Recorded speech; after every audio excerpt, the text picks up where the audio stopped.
दोस्तों आज की इस वीडियो में मैं आप सभी को घन निकालने का यानी कि क्यूब निकालने का एक बेहतरीन सा तरीका यानी ट्रिक बताऊंगा। अब घन ट्रिक से निकालिएगा, बहुत बेहतरीन तरीका से आपको मैं समझाने वाला हूँ कि ये ट्रिक क्या है। बस आप वीडियो को शुरू से अंत तक देखिएगा, आपको घन यानी कि क्यूब निकालना आ जाएगा ट्रिक से।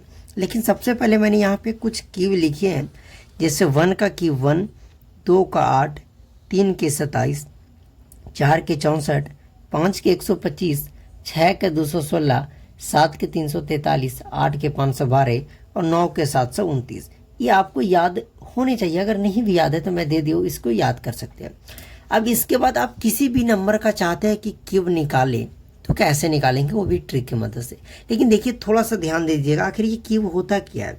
आखिर जैसे क्यूब का मतलब कि यहाँ पे 4 है, अब इसका क्यूब का मतलब कि 4 के ऊपर रहेगा 3।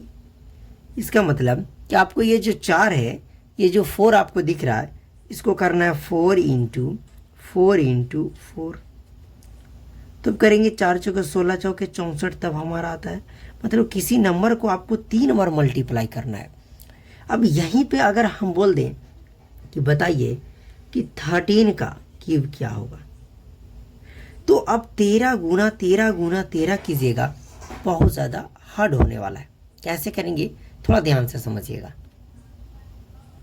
अगर आपको तरीका नहीं पता तो आप तो इसी तरीका से कीजिएगा, 13 गुना 13 गुना 13, तब जाकर जो इसका क्यूब आएगा वो आपका होगा। तो देखिए सबसे पहले क्या करना है। अब क्यूब का मतलब होता है 3। तो देखिए इसमें आपको एक अलग 1 है और एक अलग 3 है, मतलब 2 डिजिट आपको दिख रहे हैं। अब इसका क्यूब कैसे निकालेंगे, तो सबसे पहले 1 का क्यूब बताइए। तो 1 का क्यूब कितना होता है 1, तो आपको 1 लिख देना है। लेकिन ये 1 जो लिखना है इसको 3 डिजिट में बनाना है, तो इसको 3 अंक में बनाने के लिए हम इसके आगे 2 जीरो दे देते, कोई दिक्कत वाली बात नहीं है। अब इसके बाद 3 का क्यूब क्या होगा, तो 3 का क्यूब हमारा 27 होगा। 27 यानी कि 27 भी देख रहे हैं कि 2 डिजिट में है, तो हम जीरो बैठाएंगे तो 3 डिजिट में हमारा हो जाएगा। अब उसके बाद यहाँ पे जो भी नंबर आपको दिख रहे इस घेरे में और बाहर भी सबको मल्टीप्लाई कीजिए। तो 3 एकम 3, 3 को 3 से करेंगे, 3 तिया 9 हो गया। 3 एकम 3, 3 तिया 9, सबको किए 9। अब इसके अंदर है 13, अब बस इससे एक बार मल्टीप्लाई कर दीजिए, तो 13 नामक 17 से मतलब 117, यानी आपको टेबल याद है तो पता चल गया कि 117 होगा। अब 117 को आपको यहाँ एक डिजिट छोड़ कर लिखना है। तो पहले 7 है तो पहले 7 लिखेंगे, फिर 1 है तो 1 लिखेंगे, फिर 1 है तो 1 लिखेंगे।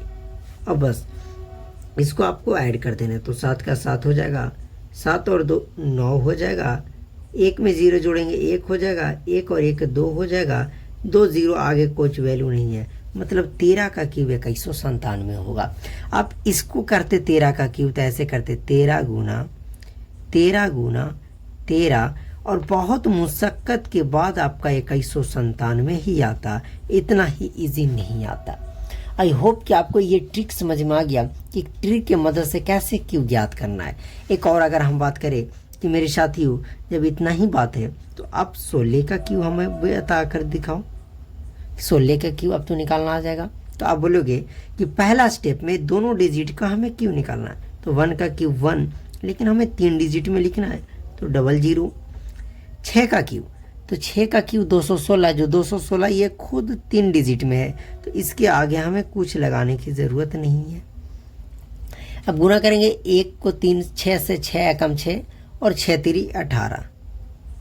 18 को एक बार 16 से मल्टीप्लाई करेंगे, तो देखिए 2 डिजिट का मल्टीप्लाई आपको ट्रिक के मदद से आप इजीली इसको कर सकते हैं। तो 2 डिजिट का मल्टीप्लाई उतना हार्ड होता नहीं है, यानी कि इसको जब करेंगे तो 588 आएगा।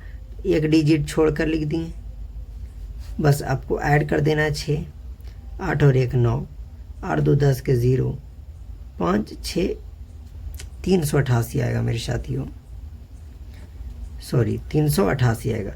तो 3 और 1 4 हमारा हो जाएगा आराम से।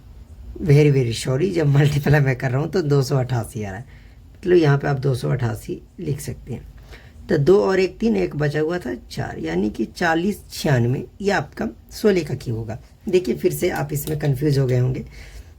क्या हुआ कि मैंने पहले 1 का क्यू निकाला, उसके बाद 6 का क्यू निकाला। तो 1 का क्यू 1 आता है, 6 का 216 आता है। सबको मल्टीप्लाई मैंने किया तो यहाँ पे 18 आया। अब 16 इसकी क्यू निकालना था, 16 से मल्टीप्लाई किया तो ये हमारा 288 आएगा। हमने 588 लिख दिया था, 288 आएगा। बस एक डिजिट छोड़कर लिखना, फिर उसके बाद सबको ऐड करना, तो 4096 आएगा। तो इस तरीक़ा से आपका क्यूब यानी यही घन का ट्रिक बेहतरीन ट्रिक है। चलिए इस वीडियो को हम यहीं समाप्त करते हैं। ओके।